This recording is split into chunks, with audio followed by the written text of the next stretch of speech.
For more than 4 centuries, sailors from many lands have brought their ships into the safety of St. John's Harbor and savored the friendly Newfoundland hospitality. Today, ships still crowd her harbor, while the men who sail them still seek shelter when the winds and water of the North Atlantic threaten.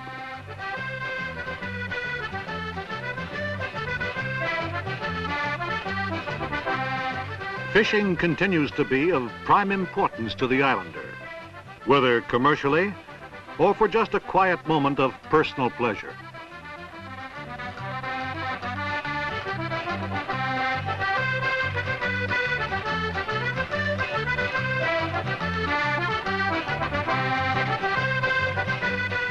From the outports to the outskirts of St. John's, the Newfoundlander's home hugs the steep hills that inevitably find their way to the sea.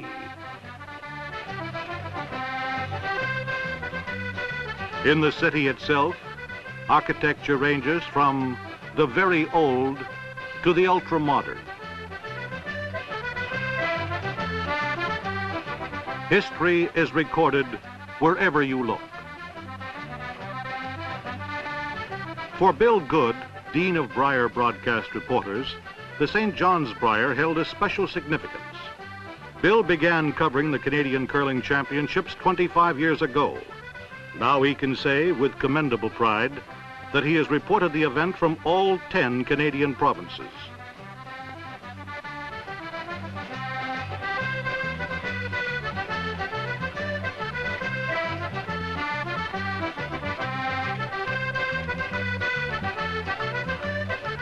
With his friend Sabre, a 100% born and bred Newfoundlander, he arrives at the Memorial Arena in time to cover the opening draw.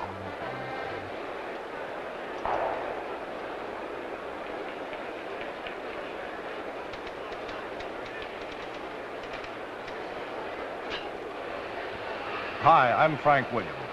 As these 43rd playdowns for the MacDonald Brier tankard get underway, they mark the first time that Newfoundland has played host to Canada's top curlers. With me is a fellow called Don Duguid, who on more than one occasion has won both the Canadian and World Curling Championships. Doogie, you've been here at St. John's long enough to have a look at the field. What do you think is going to happen at the 1972 Brier? Well, this is a real rookie-studded field, Frank. No longer are the powerhouses from Western Canada here, and I speak specifically of Ernie Richardson, Ron Northcott, Hec Gervais, and Bob Pickering. So I think it's going to be a wide-open race, and just about any team can win it. Well, then supposing we go down to the ice and watch the game that's already in progress between Manitoba and Ontario. In this opening draw, Ontario's entry from the Ottawa Curling Club, skipped by Eldon Coombe, is tied 9-9 with Manitoba, with Skip's rocks to come in the 11th. With his first stone, Skip Coombe wants to tap the Manitoba shot rock back and roll behind his own guard. But he's wide, nudges the prairie stone over, then rolls to the back of the 8-foot to lie shot but open.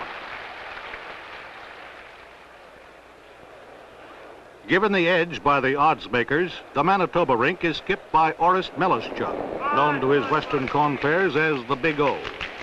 With last rock in this 11th end, he's after 2 or 3 points. He hits on the side and rolls to the edge of the 12-foot. Manitoba lies 1. With his last rock, the Ontario skip wants to lay up to Melischuk's shot stone. Again, the in-turn is delivered.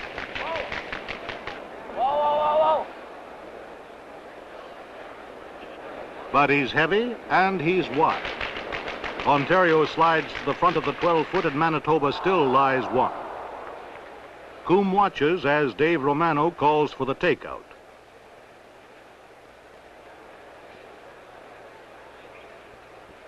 The Big O delivers.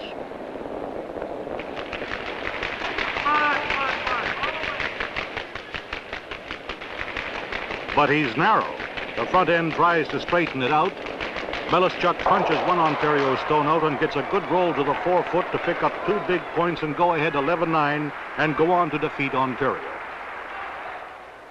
With British Columbia meeting New Brunswick in this 4th draw, 2 veteran Brier competitors were throwing Skip's rocks. Lying 4 in this 5th end, Bernie Sparks of BC wants his last stone in the house.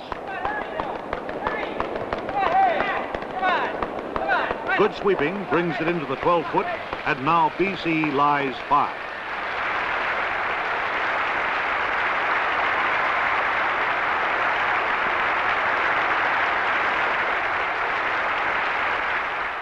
Playing out of the Fredericton Curling Club, Southpaw Dave Sullivan is making his 3rd Brier appearance. With 5 enemy rocks facing him, Sullivan needs a draw close to the 4-foot to save losing a big end. And he gets it. New Brunswick picks up 1 to go ahead 4-3 after 5 ends. Bernie Sparks tied it up in the 6th end. But in the 7th, 8th, and 9th end, New Brunswick scored single points to assume a commanding 7-4 lead after 9 ends. Now, let's join Frank and get the final 6 rocks of the 10th end. Leading 7-4 in this 10th end, Sullivan asks his 3rd, John Gorman, to draw to a nest of BC rocks. The Westerners lie 4 and have last rock. Gorman goes with the end turn.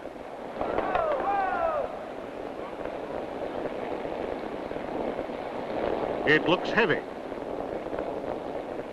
Slides inches wide, but stays to lie shot on the edge of the 4-foot.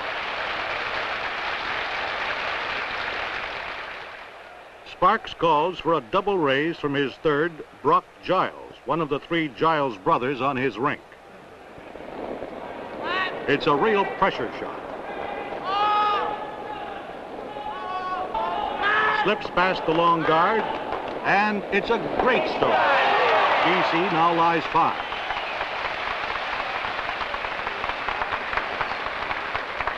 John Gorman calls for some house cleaning, and Sullivan applies the power.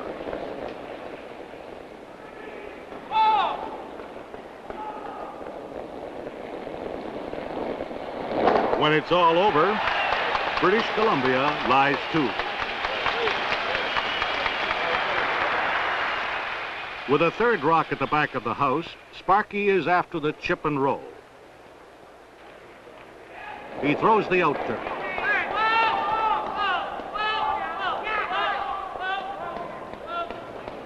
It's a perfect shot, and BC lies 4. With his last rock, Sullivan needs the hit and roll behind the BC stone, but he has that long guard to get past.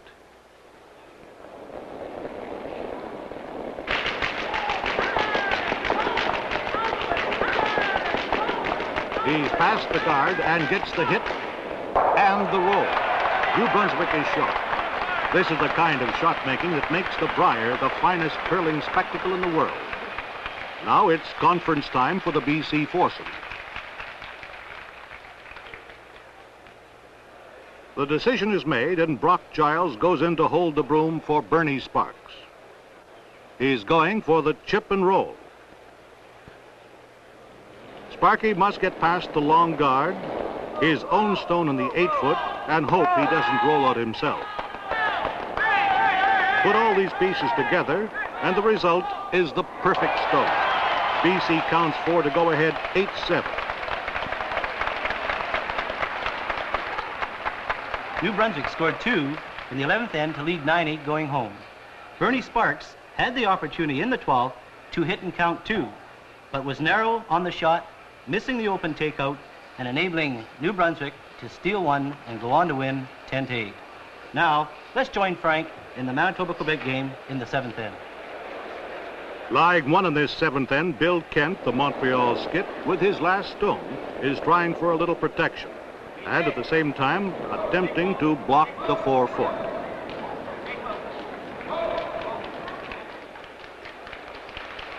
He gets a little of both and now lies 2.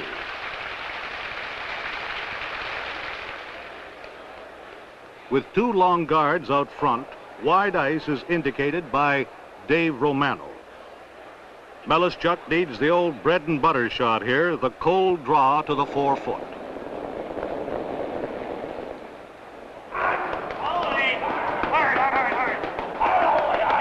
Front end works the brooms. And that's the way you get to the Brier.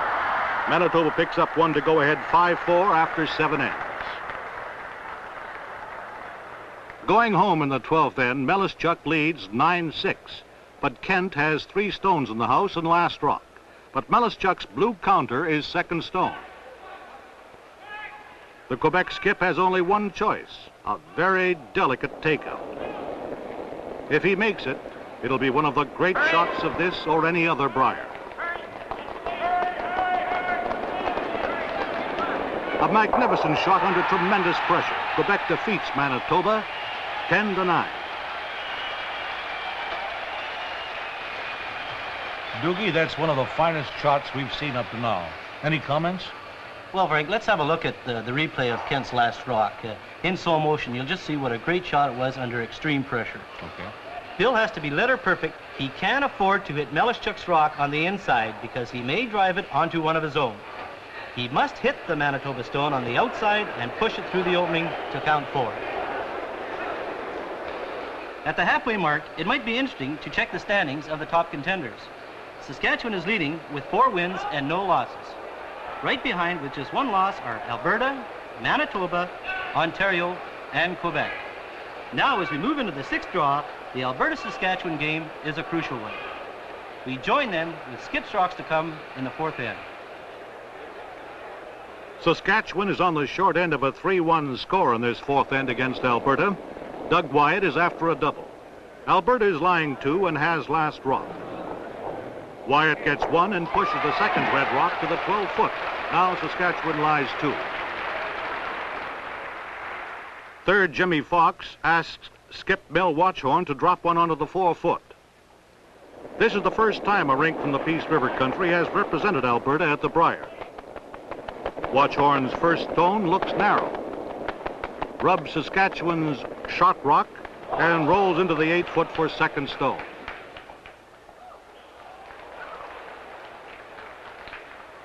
With last rock against him, Wyatt is going for the takeout and roll behind his shot rock. If the Saskatoon fireman makes this shot, he stands a good chance of picking up 2 big points.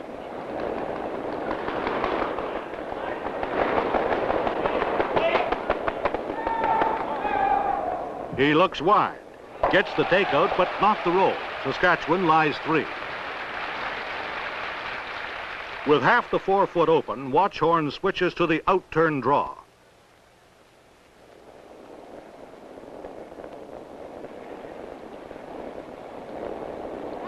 Merv and Terry Watchhorn keep the ice clean.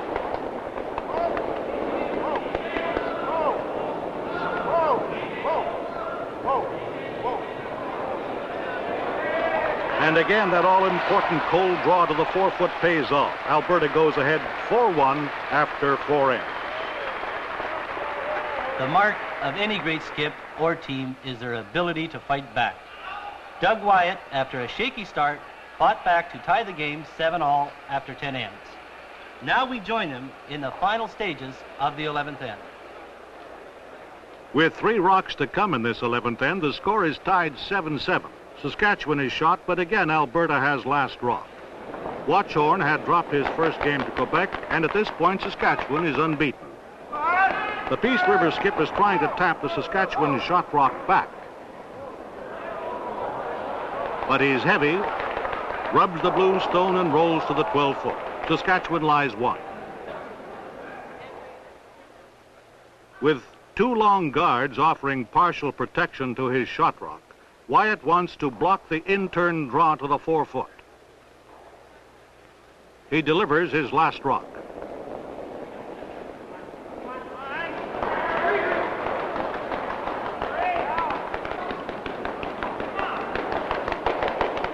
The front end and third, Glenn Farrell, bring it into the 12-foot.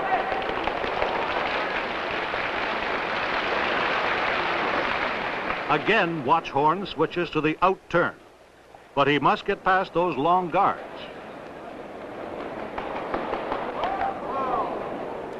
Watchhorn has read the ice perfectly. It bends in to push Saskatchewan's shot rock back, and Alberta picks up 2 to go ahead 9-7, and that's the way the final score read after they blanked the 12th. In the 12th end of the Manitoba-Saskatchewan game, the house is empty with skips rocks to come. The score is tied at 6-6 as the Manitoba skip delivers his first stone. with last rock against him, Melischuk wants to draw to the 4 foot behind the long guards. The outturn bends in, and it's just about perfect. Manitoba lies 1.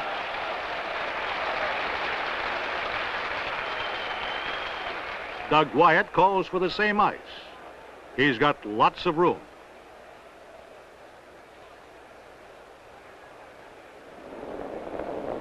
The outturn is delivered. But he looks wide. Rex on his own short guard and rolls for second and third shot.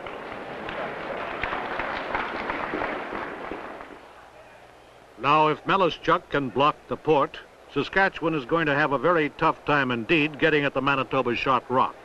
There's no doubt in anyone's mind that that is exactly what the skip from the Fort Rouge Curling Club has in mind.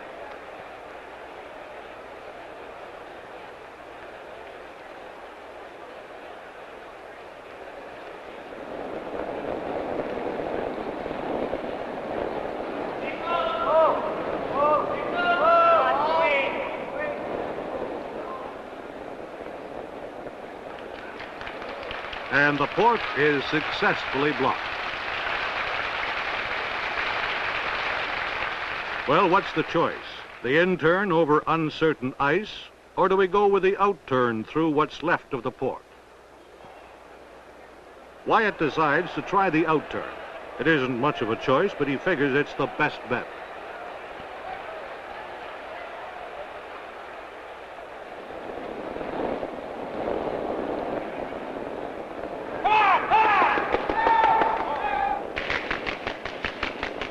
It's not even close. Doug Rex on a Manitoba stone to let the Winnipeg rink steal 1 and win the game 7-6. In the 10th draw, Alberta is up against the youthful entry from the host province. In this 12th end, with Skip's rocks to come, the score is tied 5-5. Lying 1, but with Newfoundland having last stone, Mel Watchorn is trying to hide his first rock behind 2 short guards. But he's narrow, rubs his own stone and rolls short of the house. Third, Jack McDuff holds for skip Fred Durant, and he lets go a runner. He'd like to clear the front of the house. The result is to raise 1 Alberta stone onto the shot rock. Alberta still lies 1.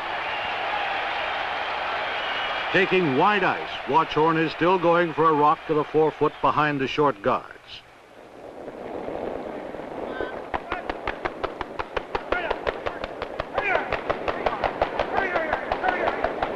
The front end bring it in, but the stone doesn't bend quite enough as it comes in to cut the butt. Alberta lies 2. All the Newfoundlanders are students at Memorial University in St. John's, but right now the only thing they're studying is Durant's delivery. He must hit and stay.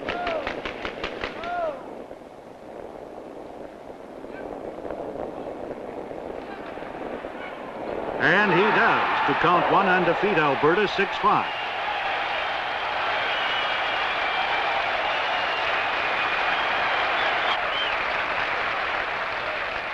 Well, we're into the final draw of this Canadian Curling Championship.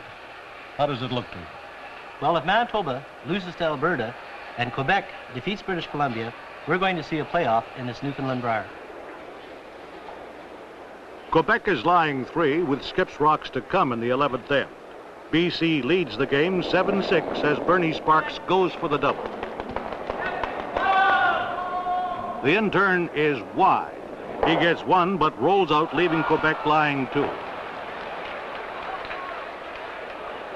Playing in his 3rd Brier, Bill Kent of Montreal's Heather Curling Club has been playing brilliantly throughout the Canadian Curling Championship. With last rock, he's going for a big end.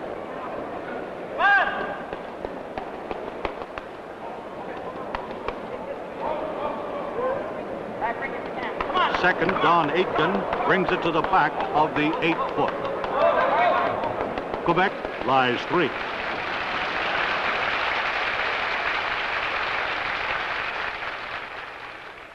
To maintain his advantage, Sparky must lay up to Quebec's shot rock, forcing Kent to draw to the 4-foot.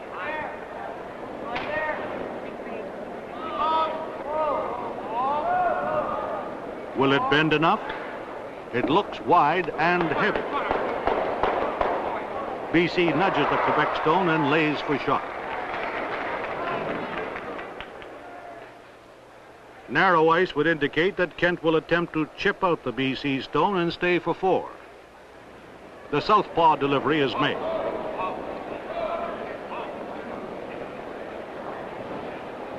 But he looks wide and heavy. He removes the West Coast rock and one of his own, then rolls to cut the 12-foot ring and count a big 3. Quebec goes ahead, 9-7.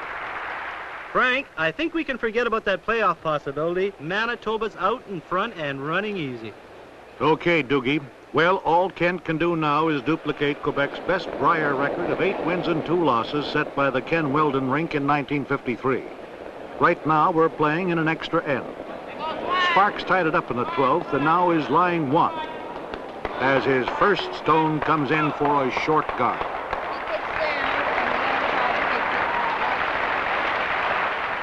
Kent is going to ignore the guard and go for the BC stone in the back of the 12-foot. This is a key shot for the Montreal skip. Hurry! Hurry! He must bend in behind that guard. He looks heavy and wide. The stone isn't bending, is past the guard, rubs the BC shot rock and rolls out. BC lies 1. Brock Giles calls for a draw behind the guard. 3-time Canadian and world champion Bernie Sparks throws the in-turn.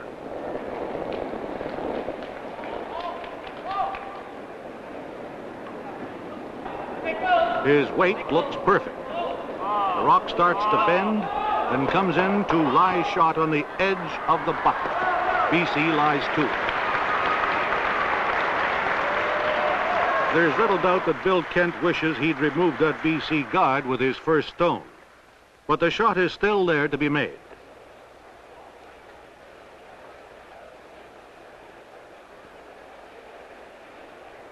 Kent delivers.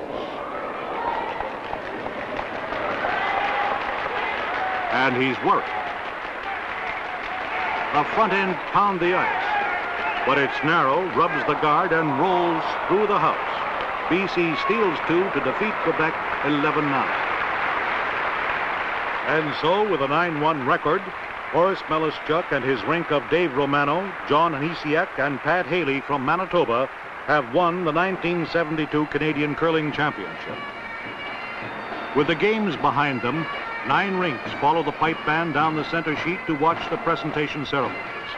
They didn't win or place, but they did participate in Canada's greatest curling classic, the MacDonald Brier.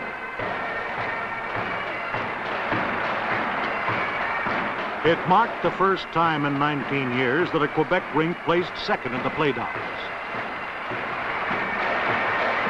And the 19th time a Manitoba entry had won the title.